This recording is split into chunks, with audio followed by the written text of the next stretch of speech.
Resumen del libro Buffett, The Making of an American Capitalist de Robert Lowenstein. Además de Bill Gates y Mark Zuckerberg, Warren Buffett es probablemente uno de los multimillonarios más conocidos del mundo. Con un perfil discreto y estilo de cosecha propia, se encarga de pagar sus impuestos y viste trajes un poco gastados. El sabio de Omaha, como llaman a Buffett, es un hombre querido, incluso entre aquellos que tienden a sentir poca simpatía por los súper ricos. Entonces, ¿quién es Warren Buffett? Eso es lo que aprenderás en este resumen. Seguimos a Buffett desde que creció en Omaha, hasta sus primeros días en el comercio, a sus años como el hombre más rico del mundo, y obtenemos un atisbo del sentido de inversión único que mostró a lo largo de su vida empresarial. Warren Buffett creció en una ciudad del medio oeste de Omaha, Nebraska. El dinero siempre estaba en su mente. Warren Edward Buffett, hijo de Howard y Leila Buffett, nació el 30 de agosto de 1930, en un momento en que muchas familias se enfrentaban a un futuro incierto. En 1932, cuando la depresión golpeó la ciudad natal de Warren, su padre perdió su trabajo como agente de valores vendedor de un banco local. Pero su padre era ingenioso y pronto comenzó su propia empresa, vendiendo acciones seguras y confiables, y bonos. Las ganancias eran escasas. De hecho, podían permitirse tan poca comida que la madre de Warren solía darle su parte a Howard para que tuviera una comida decente. Estos tiempos difíciles dejaron una impresión duradera en Warren Buffett, y alimentó su deseo por el tipo de seguridad y estabilidad que el dinero puede comprar. Aunque el negocio de su padre tuvo éxito cuando Warren tenía 6 años, nunca olvidó esos primeros años de la depresión. No pasó mucho tiempo antes de que el interés de Warren en la inversión y el espíritu empresarial se reveló. Siempre estaba ansioso por visitar la oficina de su padre y, cuando Warren tenía 10 años, Howard lo llevó a un emocionante viaje de negocios en Nueva York. Un año después, cuando tenía 11 años, Warren obtuvo su primer beneficio comprando y vendiendo acciones junto con su hermana, Doris. Para pagar estas acciones, Warren había emprendido muchas actividades empresariales, como recorrer el campo de golf local para recoger pelotas de golf perdidas y luego venderlas al propietario. A la edad de 14 años, Warren estaba a cargo de 5 periódicos separados, rutas que lo hacían levantarse temprano todas las mañanas. Al ahorrar cada centavo que ganaba, Warren compró 40 acres de terreno por $1,200. Warren tampoco se quedó atrás en la escuela. Se graduó del Wharton School of Finance and Commerce, en Pensilvania, donde su amor por el dinero solo aumentaría. En Columbia Business School, Buffett conoció a su mentor y comenzó su carrera inversora. Con excelentes calificaciones como estudiante, Buffett se sorprendió cuando su solicitud de estudios de posgrado fue rechazada por la Escuela de Negocios de Harvard. Pero este rechazo pudo haber sido lo mejor, ya que su profesor en Columbia Business School, que lo aceptó, tendría un impacto masivo en su vida. Ese profesor fue el economista Benjamin Graham, pionero en análisis del mercado de valores con un enfoque único para encontrar las inversiones adecuadas. La piedra angular de la filosofía de Graham era evitar negociar con acciones de riesgo en conjunto. Hizo esto determinando un valor intrínseco de la empresa y comparándolo con el valor de mercado, que es el precio actual por el que se venden las acciones. Encontrar el valor intrínseco de una empresa requiere investigación cuidadosa. Uno tiene que sumar todos sus activos, incluidas sus fuentes de ingresos y perspectivas futuras. Cuando el valor intrínseco es mayor que el valor de mercado, tiene una apuesta segura, y es solo cuestión de tiempo antes de que el precio de esa acción infravalorada aumente, para cumplir con el valor de mercado. Con esta estrategia de compra, Graham se convirtió en una leyenda para comprar acciones de bajo riesgo y obtener un alto lucro. Buffett amaba la filosofía de Graham, que se convirtió en su fuerte guía en su propia práctica. Durante y después del tiempo de Buffett en Columbia, su relación con Graham floreció. En los 22 años de enseñanza de Graham, nunca había puesto un 10 a ninguno de sus estudiantes. Buffett fue el primero.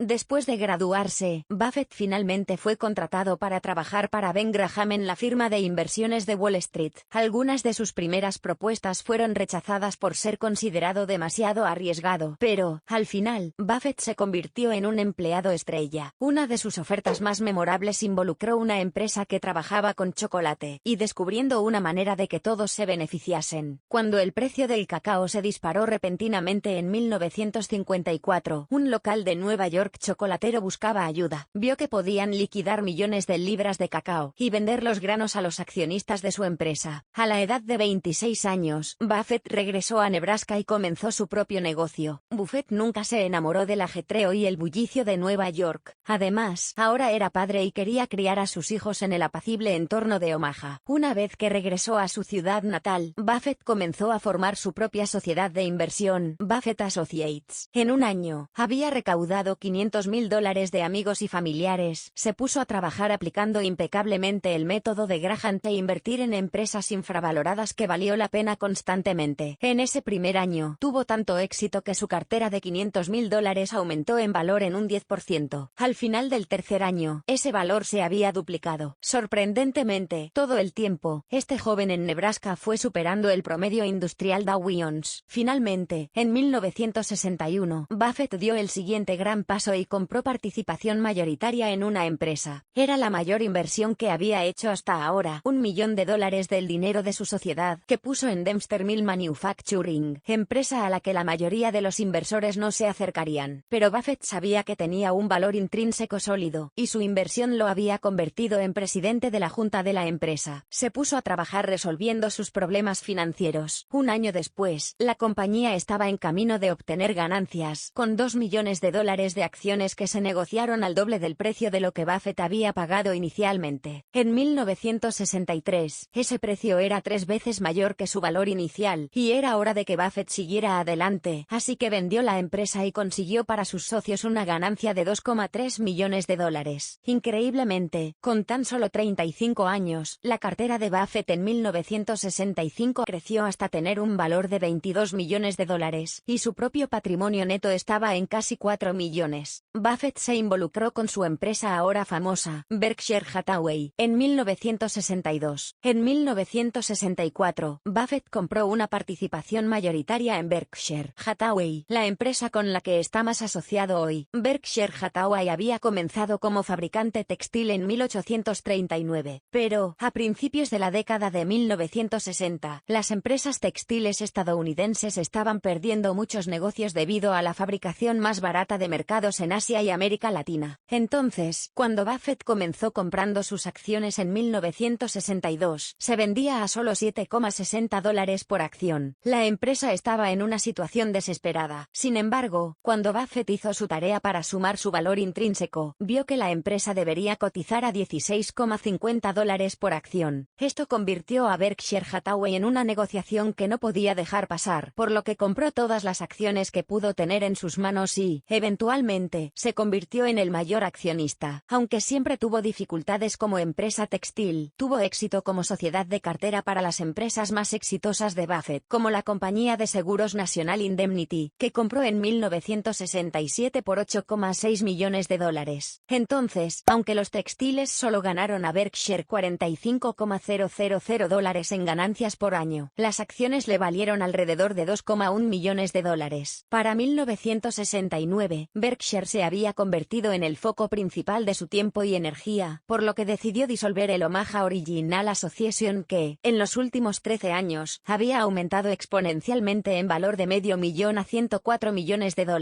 Como presidente de la junta de Berkshire Hathaway, Buffett continuó agregando nuevas empresas a su holding y, como resultado, el precio de las acciones de Berkshire aumentó de $7,60 por acción en 1962 a 95 por acción en 1976. En este punto, Buffett se estaba haciendo un gran nombre, y pudo hacer algo que siempre quiso poseer, un periódico. En la década de 1970, Berkshire se convirtió en el más grande fuera de accionista del Washington Post. Durante este tiempo, Buffett continuó pagándose a sí mismo su salario anual estándar de $50,000. La riqueza de Buffett aumentó dramáticamente durante la década de 1980. En 1979, Buffett todavía estaba superando con creces al Dow Jones promedio industrial. Su propio patrimonio neto era de $140 millones, y Berkshire se vendía a $290 la acción. Para cuando llegó la década de 1980, su mentor Ben Graham había muerto, y Buffett ya no se concentraba en pequeñas empresas infravaloradas. Estaba comprando a lo grande empresas reconocibles como el Washington Post y la compañía de seguros Geico. Pero aunque había superado el método de Graham, todavía lo usaba en principio. En lugar de depender de las finanzas de una empresa activos para medir su valor intrínseco. Ahora amplió su vista para incluir toda su marca. Su capacidad para realizar grandes inversiones, combinada con el mercado agresivo de la década de 1980, impulsó a Buffett a nuevos niveles de riqueza. En 1980, el presidente electo Ronald Reagan se comprometió a cambiar la economía en apuros. Para ayudar con esto, Reagan recortó las tasas de interés, que el influyente economista Henry Kaufman predijo que solo continuaría en disminución. Con tasas de interés bajas, las acciones se vuelven más atractivas para compradores, y el Dow saltó 38,81 puntos, estableciendo un récord. Aunque nada de esto cambió al propio Buffett y su filosofía de inversión metódica, Berkshire Hathaway continuó cosechando las recompensas. El Dow se estaba disparando y las acciones de Berkshire subió junto con él. A fines de 1983, sus acciones fueron vendiéndose a $1.310. Las propiedades de Berkshire Hathaway ahora valían 1.3 mil millones de dólares. En cuanto al propio Buffett, en el transcurso de 4 años, su patrimonio neto pasó de 140 millones a 620 millones de dólares. Y en 1985, con los mercados en pleno auge, Buffett finalmente entró en la lista anual de multimillonarios de la revista Forbes. A pesar de su inmensa riqueza, Buffett no es un Wall Street estereotipado multimillonario. A lo largo de su vida, Buffett se ha quedado cómodamente en la modesta casa que compró por $31.500 cuando tenía 27 años. Buffett desafía el estereotipo de multimillonario. Para empezar, a Buffett nunca le gustó la idea de una clase de élite. Incluso a principios de la década de 1960, cuando la segregación aún era generalizada, Buffett desafió a muchos de sus compañeros cuando boicoteó al Rotary Club local por su negativa a aceptar socios no blancos. Esto también lo llevó a convertirse en demócrata, aunque su padre había sido un republicano de toda la vida que pasó 8 años como congresista en Washington. Pero después de la muerte de su padre, Buffett comenzó a hacer frecuentes donaciones a demócratas. Y a diferencia de muchos ciudadanos ricos, Buffett ha hablado contra los recortes de impuestos para los ricos, o, como él lo llama, bienestar para los ricos, a pesar de que tales recortes de impuestos beneficiarían a sus propias finanzas. Desde que cumplió los 20, Buffett ha tenido problemas para descubrir qué hacer con sus riquezas, ya que no lleva un estilo de vida glamoroso con autos, casas o ropa costosos. Tampoco quiere que sus hijos confíen en su éxito. En lugar, siempre les ha enseñado a forjar sus propios caminos en la vida y ganarse la vida. Entonces, en 2006, después de que su esposa Susan falleciera, finalmente decidió que donaría la mayor parte a la caridad. Una sexta parte de su fortuna se ha dividido entre diferentes fundaciones de la familia Buffett, y el resto se destinará a la Fundación Bill y Melinda Gates, que ayuda a luchar contra las enfermedades en los países en desarrollo.